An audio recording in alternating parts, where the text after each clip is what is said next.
Enid, you said you had some items, and Katie, you had some items as well to share. Jeffrey, yeah, so whoever would like to go first. Hi, this is Enid from from YDOT, Wyoming Department of Transportation. There were a few things that I had sent to Michael.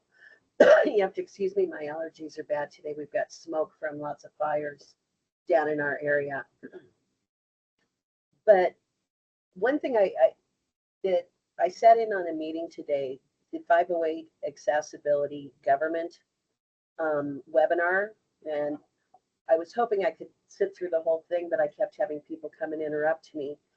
But something that they talked about with AI that I found really, really interesting was, can AI really make things digitally exclusive? Can we really get accessibility when we're using AI? Because with AI and AI authorship, what they're what the 508 community is worried about is that AI may leave some people behind because of the type of programs that they use. And so that's the big thing. There needs to be a marriage between AI and 508 to make sure that people are not being left behind, that the new programs that are coming out actually do work for everyone, and that, the accessibility needs for the individuals are out there. Um, they also brought up a concern that I had. When we're making our documents 508 compliant, there's a lot of information coming out of those documents that is AI generated. Now, AI generated cannot be copied. It cannot not be claimed as an author. Most authors will not allow AI to be, they don't warrant any of the information that comes out. So if you put something that's incorrect into your document, the authors are not warranting that. There's liability issues. But one thing they said was, because of this, can you really push to make someone AI that uses AI information, maybe a table, maybe a graph, whatever, and they put it into their document? Maybe they're using references. Can we really force them to make that accessible? And that's a big, and it's a loaded question right now in a lot of the different communities. Um, when I said something to Michael the other day, I said, I worked with defense attorneys for over 20 years, and I go straight to the devil's advocate. Well, in defense work, if if I'm using something that cannot be compliant, cannot be accessible, am I liable for that? And so it's something that's going to be coming up a lot. And I was surprised that they mentioned the liability issue and that they mentioned the accessibility in AI today. So I just wanted to throw that out there when we're thinking about both the community of practice for AI and when we're thinking about the community of practice for 508. We need to think about liability. We need to think about warranting our products. We need to think about plagiarism. We need to think about how the information is coming out. How does it make us look? But we also need to make sure that that end product that we're doing is accessible. And the keynote speaker was just fantastic. She said, accessibility is a civil right. And I think that that's why most of our accessibility, when we talk about ramps, wheelchair access, doors, um, sidewalks, all of that kind of stuff, that always sits in our civil rights departments at our different programs. So accessibility for the reader is also a civil right. So we need to keep that in mind. Anyway, that's what I had to bring up, and I'm going to lose my voice. So Thank you, Enid. That was very well said. I have a few comments on that, but I want to first throw it out to the group. Does anyone have any comments on what Enid said or anything that, I mean, she touched on a lot of great points there.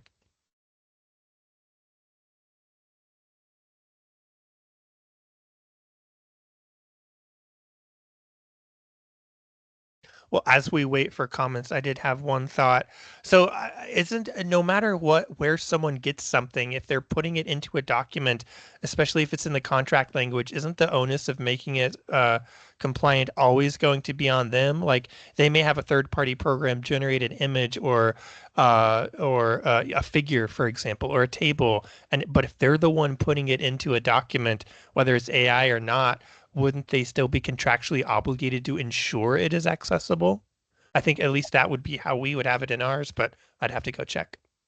I think when you're writing the contract, what you need to do is make sure that something in there states that not only the human information that is put in your document, but also the machine information that is put in there, that it has to be 508 compliant, because there are authors out there that are they're using information and they're not following all the rules and regulations.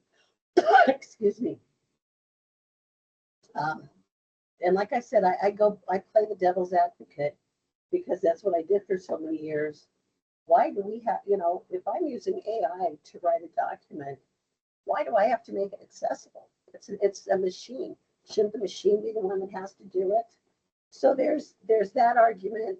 But no, I agree with you, Michael. If you're putting out there a document, no matter what portion of it is made by AI and what portion is made by human, it should be accessible. That's our responsibility.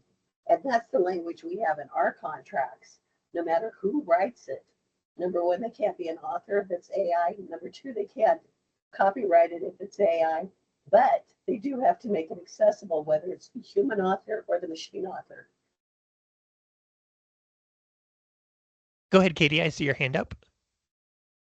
I just thought it was really interesting that you said that you were talking about AI there and making things accessible, and people put so much faith in AI, and it seems like nobody really thinks about how imperfect and how flawed it is. Like, you just expect the thing that it spits out to be perfect the first time, and we obviously know that's not the case because we've talked about that, but I wonder how many other people are aware of that and are maybe putting a little too much faith, trust in pixie dust in thinking that the AI is just going to fix all of their problems when it might create a whole lot more.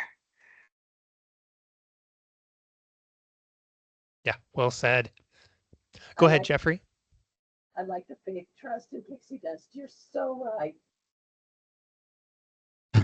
Pixie dust.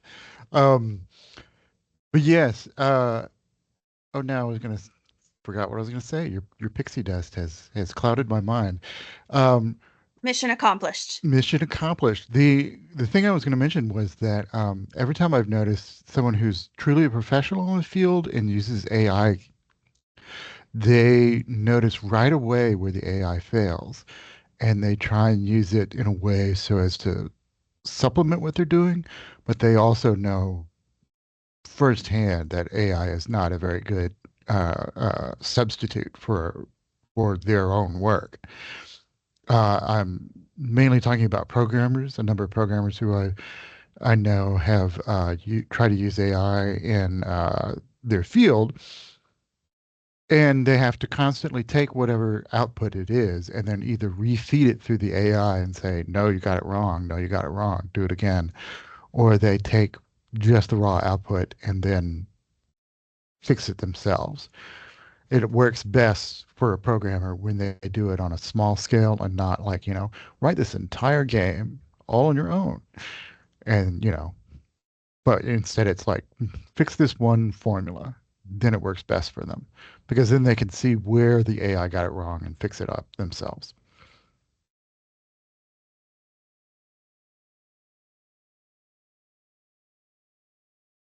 That's an interesting point about being able to tell, especially, if something is AI or not. Uh, this will be later on in the session, but we have a couple tools using AI to like generate alt text. And it's going to be an interesting test to see, like, can you tell that this text was written by an AI or was it written by a human? So there's always that uncanniness out there. Go ahead, Lamara. Maybe this is a question for Enid, or maybe Michael, you can answer. So can you speak to the percentage of researchers that you think are using AI to do their research reports? Is it a large number? I would say about 60%. Oh, We wow. ask, yeah, we ask every one of our researchers when they submit a research report to us, we tell them that in the back of the research report, after they put in the appendix, they must put in an area in there that says, this is what we used, this is how we used it, this is where we used it. That way, if there's any questions, then someone can go to that and look. So yeah, but right now I would say about 60%. The university is starting to crack down on that.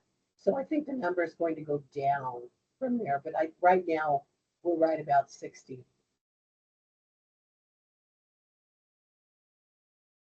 Go ahead, Jeffrey. We haven't had that same kind of problem. I've asked around with our own researchers, and either they're completely lying or I haven't asked enough researchers, and usually they say zero.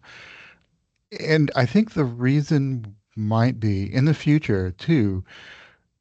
This is something I've noticed that is happening with people who produce music. If they show the process whereby they make the music, not just the end product, but the entire process, like, hey, let's come up with an idea, let's start this, it sounds terrible, let's fix this part, let's try and, oh wow, that get that bell going, get that cowbell.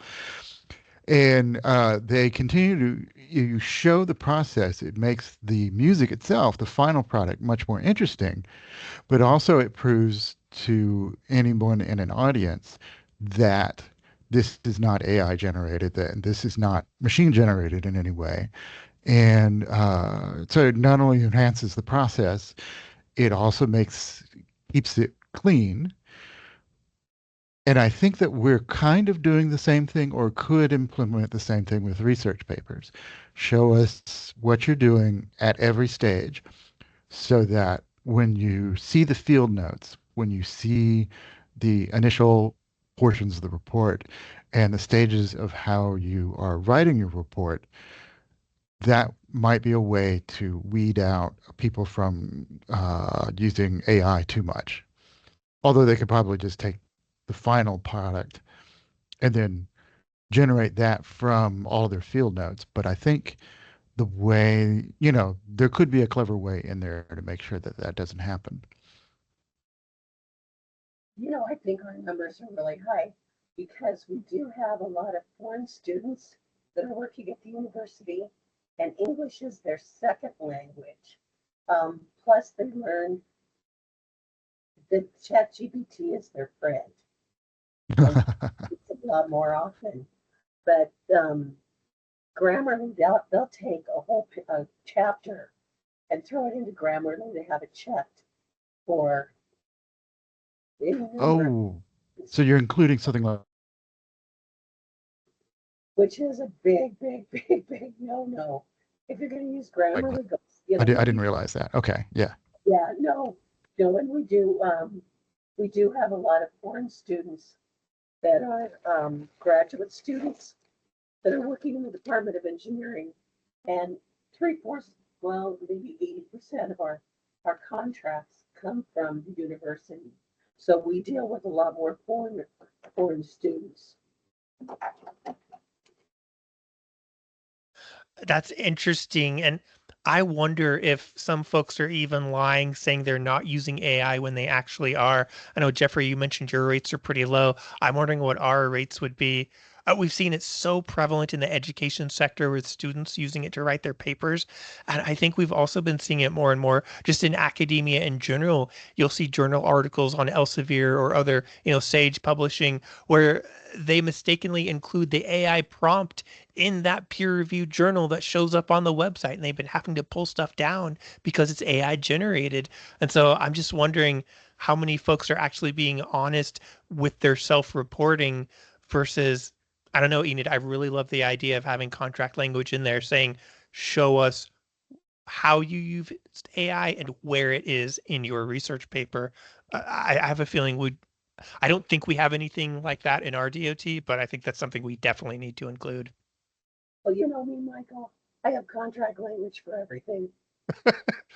I just need to go to like a site visit and pick your brain all day one of these days. I'll tell you what, once all the smoke leaves Wyoming and my voice comes back, we'll be good. But we're at 100,000 acres burned so far, just in the north, Oh my eastern gosh. of Wyoming. Maybe we can use the pooled fund to help you travel around and visit all of us when we need you for help. Oh, please. After I retire next year, yeah, send me on expeditions. We can do that. I'm going to write that into the contract, no joke. So that's awesome. I'll give you the language. Excellent. Well, that's interesting. Does anyone have any? Oh, hang on. We have a few chats going on. Cindy Smith posted, "We're using AI to help coding. Yes, you have to know what results you're trying to get when programming in order to troubleshoot. So it's limited for sure." Katie says, "I've been using it to help me learn coding and it hasn't been nearly as helpful as I hoped it would be." Yeah, AI, it can be helpful or it cannot be depending on, this type of learning language models it's based on. So I wonder though, back to this topic, if anyone has any AI language in your state contracts, like has your DOT done anything with AI or are they going to? Is there anything written in language? And do you know how much of your own PI's reports may have used AI? Do you guys have provisions for that? Does anyone know if they either do or maybe do not have that?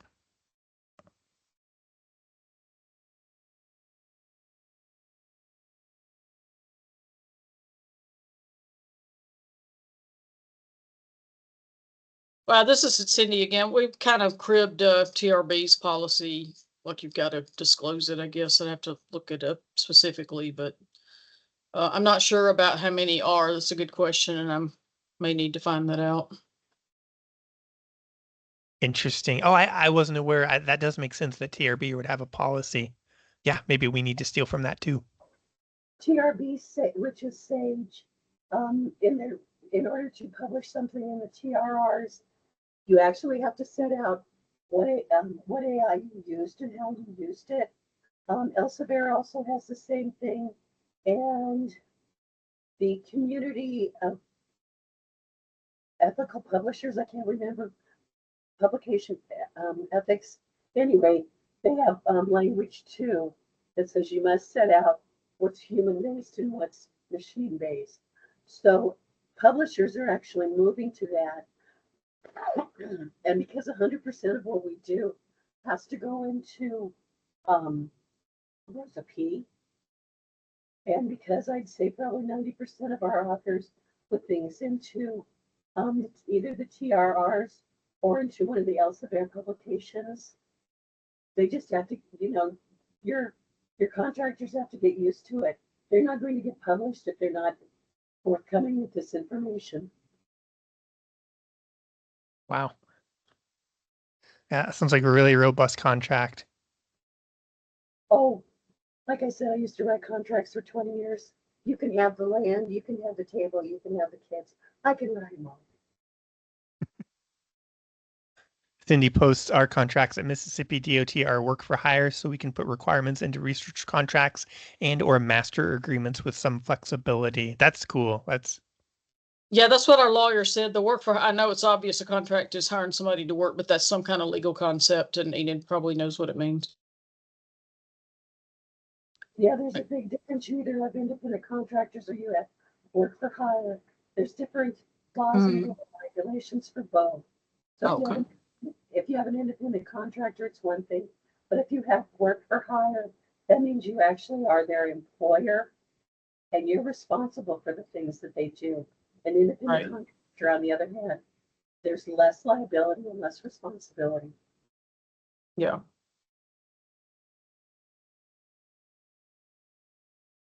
That's awesome. This has been a really good discussion so far. Before we transition to any of the other topics, does anyone have any other comments they'd like to throw out?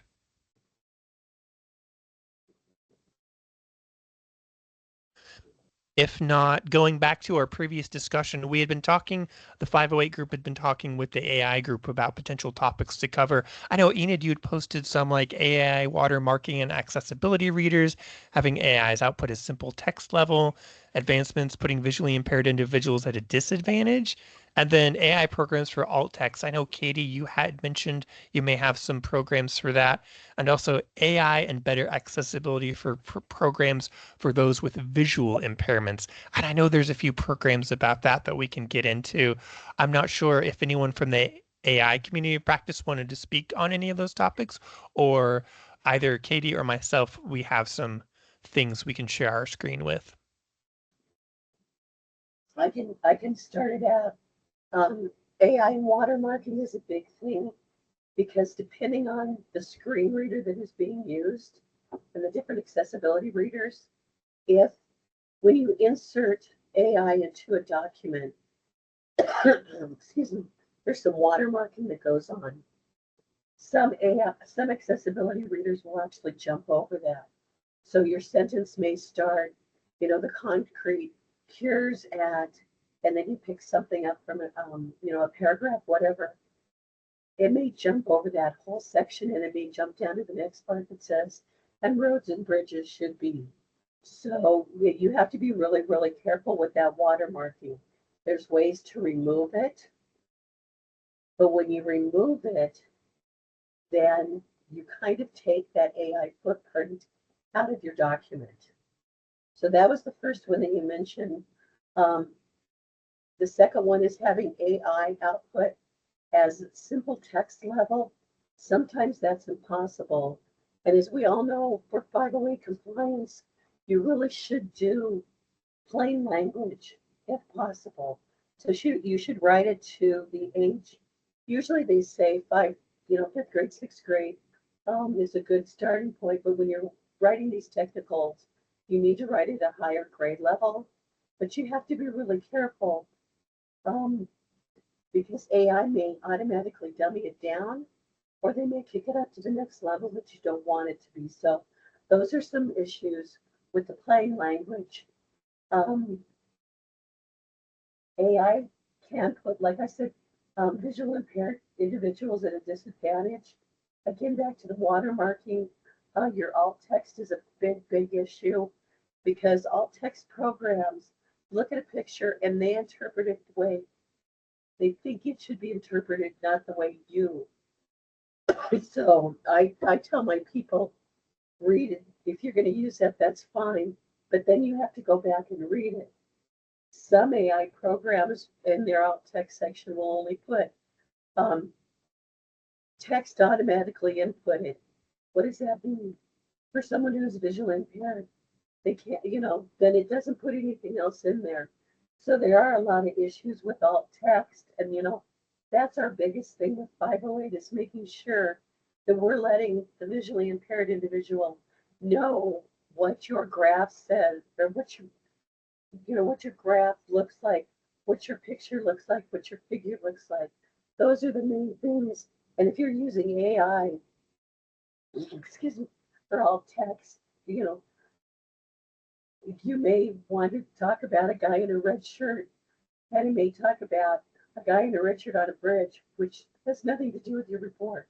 So that's something you really have to be mindful.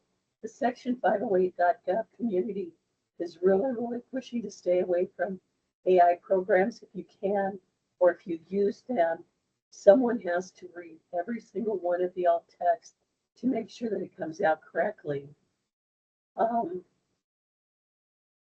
One thing it does do, there are some AI programs that give better accessibility programs to those who are visually impaired. Some of them make it harder, but there's a lot more out there and they're building on them that make them better. So those were the points that I sent to Michael. Thank you, Enid, for that breakdown, and I really appreciate you talking about those. I don't want to ruin your voice the rest of the day, so we appreciate your input on these items. I do see Katie has her hand raised. Go ahead, Katie. Yeah, I was just gonna say I do have that list, but I went down a few rabbit holes and found some interesting things. So when I get finished, I will send that out to the group. Great, thank you, Katie. I think, Enid, to your previous point on the alt text and AI generating for that, I'm going to go ahead and share my screen very quickly here. See if this works. Hopefully everyone can see okay. So I'm going to bring up a final report template that we did for the pooled fund. This is posted on our pooled fund libguide, and this was a final report template for section 508 that CTC and Associates did for us that shows, all the different ways to uh, correct and address 508 issues. And one of the issues was alt text for images.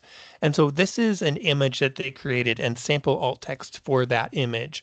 So this image is a bunch of cars on a highway, and the alt text that they came up for it was 3 lanes of heavily congested highway.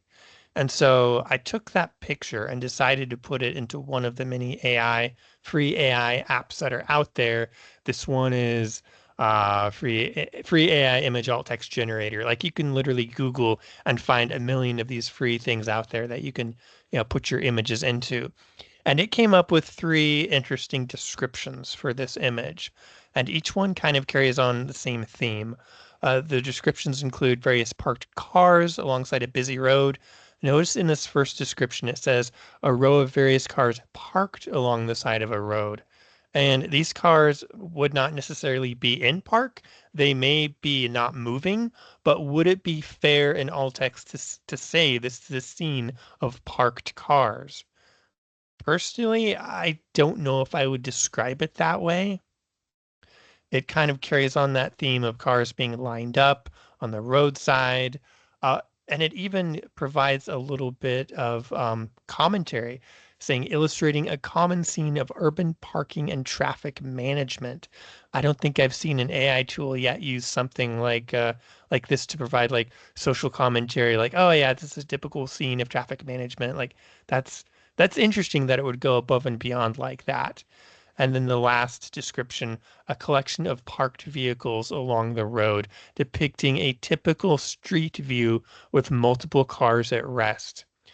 Of these 3 options, which option would be the closest that you would want to put for alt text for this image? It may not be perfect, but does one stand out as being a better option than the others?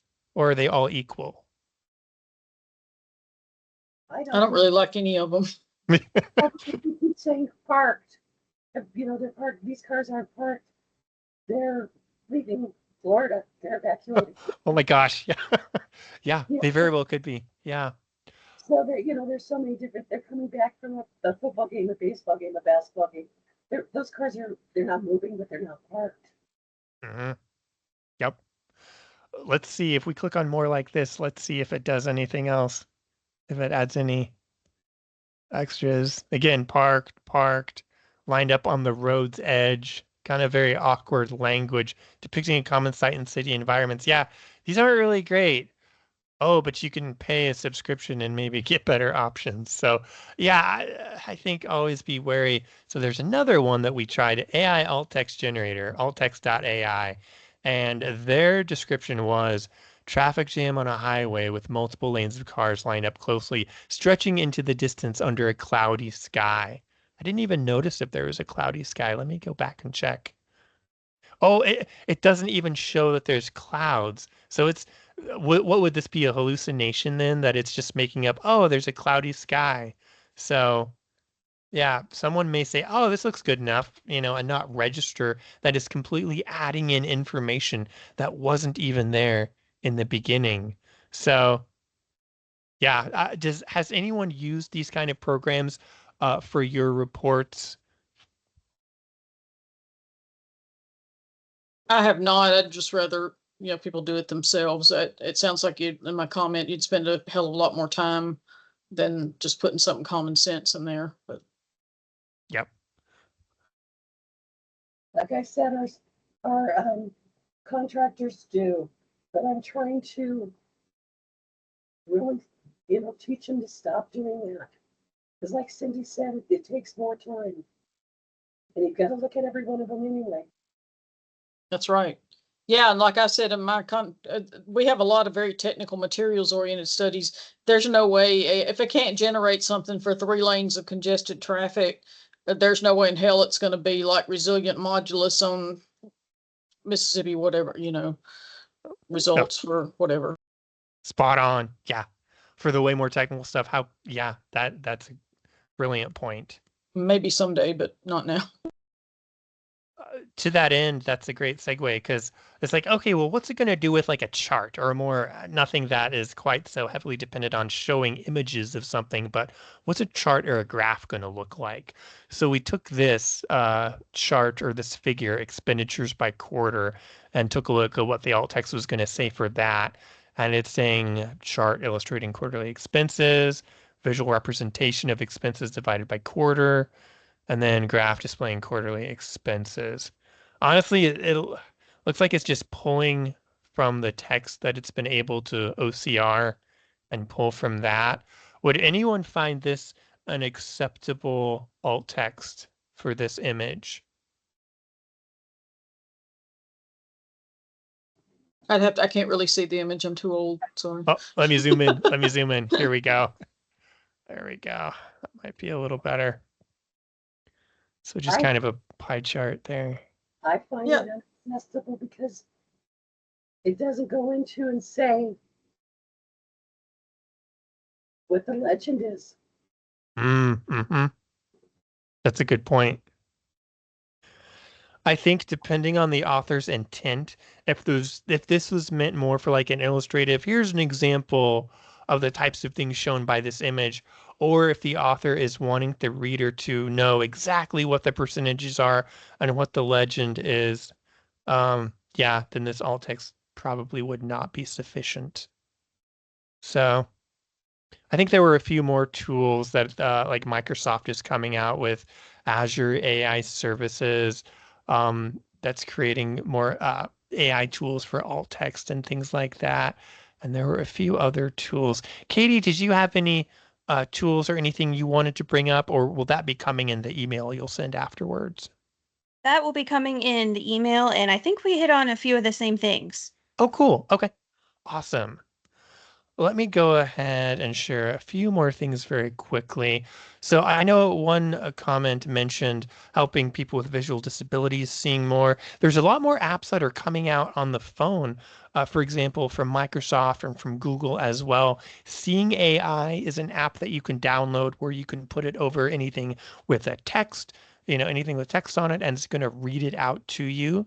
It can also scan UPCs and barcodes and things like that for for descriptions based on the information from those UPCs. Seeing AI is another similar type service offered that you can download from Google. I remember there used to be an app that would connect you with an actual person. If you were disabled or differently abled or visually impaired, you would download the app and you would hold it up to an item that you want a description of, and it would connect you with a human being who would see it through your camera and read off a description. But it seems like AI programs are supplementing that and being used instead of like a volunteer base of human beings. So whether that is good or not, I think remains to be seen. 3.8 stars. It's not terrible, but I'm not sure how great it is. And also lookout assisted vision. So things like that are becoming way more commonplace. And while there are screen readers, I'm sure a lot of folks are going to be using these things on their phones to look at documents, to look at screens, to look at things like that, for very quick, convenient type things. So I wondered if anyone either had any experience or had anything related that they would like to share. And Enid, I see your hand up. All I have to say is on those type of programs, everybody please really review the end user license agreement that comes up. And if it says it's going to keep and share your information, you may want to think twice about using that program. Our iPhones share and capture our information anyway, but Google does it without your permission, and it shares your information for 3 years or more. So just read the ULA and find out what they're going to share, what they're going to capture, and how they're going to use it. Excellent point. Yeah, great point, Enid. Go ahead, Cindy.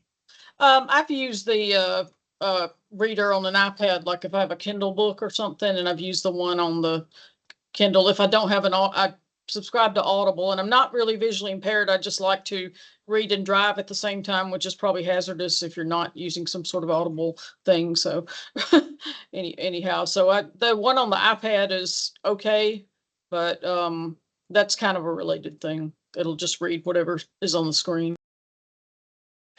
I wonder, has anyone ever done this for like a report? Like if you held it up to maybe one of the reports that you do Section 508 for, or any figures or images in the reports, I wonder how well it would be able to read that. I have not done that. Enid, you still have your hand up. Did you want to comment? No, I'll take it down. Okay. Cindy, I love your comment. Yeah, I know sometimes I can break out into a very oaky accent, so it is I feel your pain a little bit over here. Yeah, I could speak slower, like people, maybe need some slower, I hear slower as well. So sometimes when y'all Northeasterners, whoever's among you are talking, I have to like tell y'all to slow down. So I wonder if that's going to be a future in AI voices, like having it customized to a specific cultural or geographic region.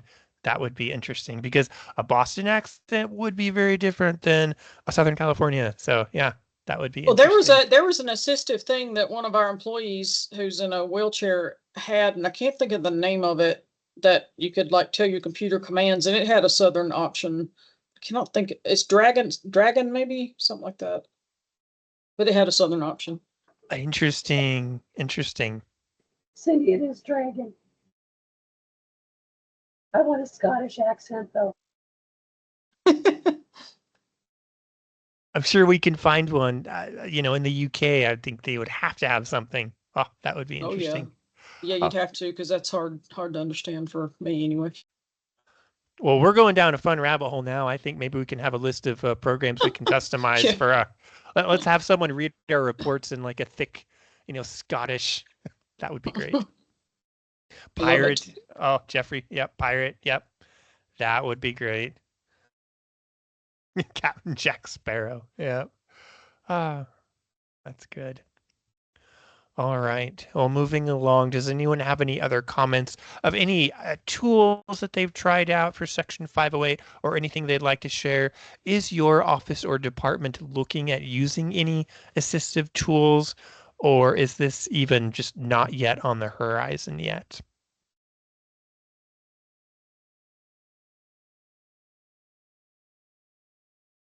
I also wonder how many offices or departments even survey folks with, these groups that we're targeting, that we're trying to help, these underserved communities, disabled individuals. How much user feedback do we generate from them? Like, are we putting out content without even consulting anyone to see if it measures up? Like, I know we have our standards with WCAG in Section 508, but how often do we actually check with the folks that these may be impacting and saying, hey, does this work for you? Does this pass muster? Does anyone have anyone maybe in their civil rights department or division that kind of checks, or any groups that you talk to and see if this works? Or I don't know, how do you determine if this is acceptable within your department or not, or user testing or feedback?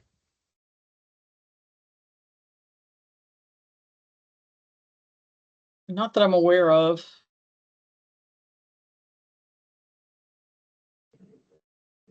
Same, unfortunately, I don't believe we do at Oklahoma DOT as well. So I wonder if that is something.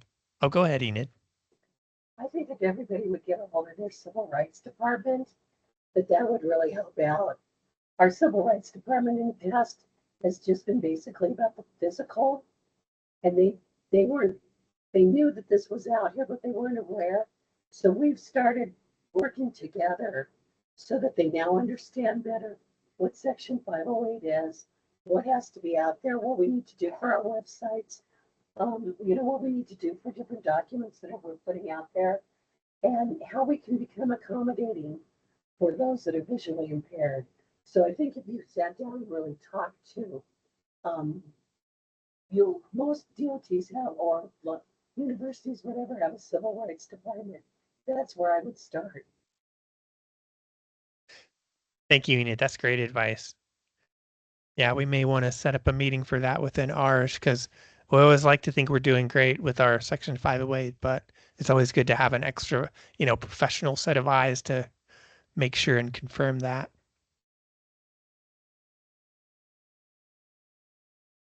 All right. Well, we have about 19 minutes left in the hour. That's kind of all the content that I had prepared.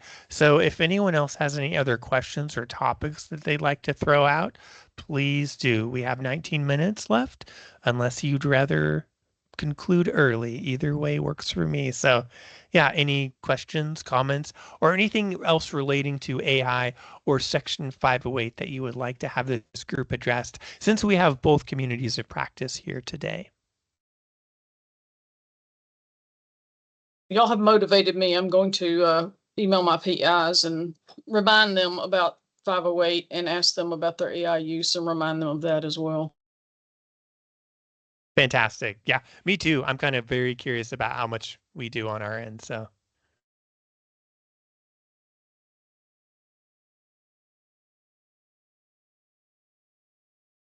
Well, before we conclude, then, I do want to share my screen very quickly.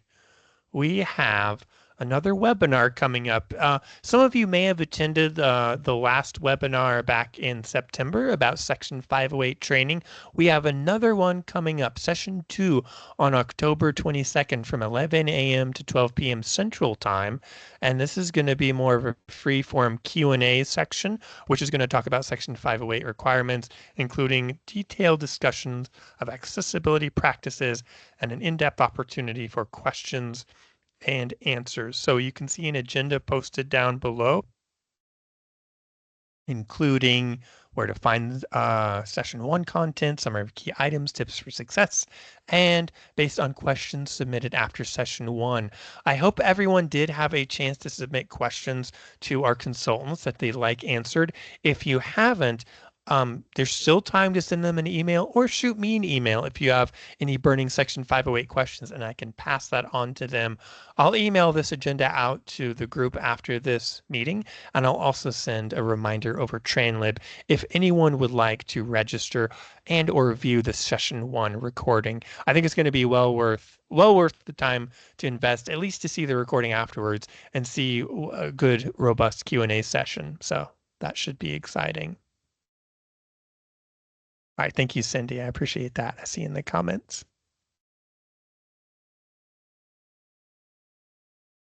Oh, okay. Let's see. Going back. Oh, yeah, Enid, can we do joint meetings every 3 to 4 months? Yeah, I think that's great. I think we'd be more than happy to do that. If the AI group still thinks it's a good idea, I think Section 508 benefits greatly from doing these kinds of joint things. So, yeah, that would be fantastic. So, 3 months from now, let's see. Remind me, Beth, we meet every 2 months, I think. So, Yes, that's correct. all right. So then that would be in 4 months. So next time we'll have the Section 508, and then the time after that we'll have the joint community of practice. So December will be our next 508 meeting, and then February will be our joint 508 AI COP. So yeah, that sounds like a plan. Enid also says, I think digitization groups should also be invited. Yeah, I think the more the merrier. I think great point. There's so much overlap with the digitization group. Does anyone have a contact for them or know anyone in the digitization group to reach out? Maybe we can schedule a meeting and talk to them about it and see, Hey, how they feel. Michael, it would be Marilee Drake. She's the one who's been coordinating. Oh, Mary Lee, fantastic. Okay. Thanks. That's great. Okay, I can shoot her a line and go from there. Okay, thank you for that link. Excellent. I see Enid White typing. Enid, did you have anything else you wanted to share? No, but I don't know when the course is out to do it. Anyway, I'm quiet for once. Oh, you're perfect. I'm sorry we strained your voice so much today. You just had so much good stuff to share. So hopefully the smoke can die down for you, the wildfires. My goodness. You need a break. We'll pay for you to come live in Oklahoma, but I don't know if you'd see that as a blessing or a curse. No, my beautiful bighorns are burning up, and we're just watching our cabin right now to see how close it gets. Oh, It's horrific. oh my gosh. You know, the area that I grew up in, my childhood was going up in flames, and it breaks my heart. Oh, I'm so sorry, Enid. Oh, that is terrible. Well, I sure hope it gets better. That's awful. Thank you.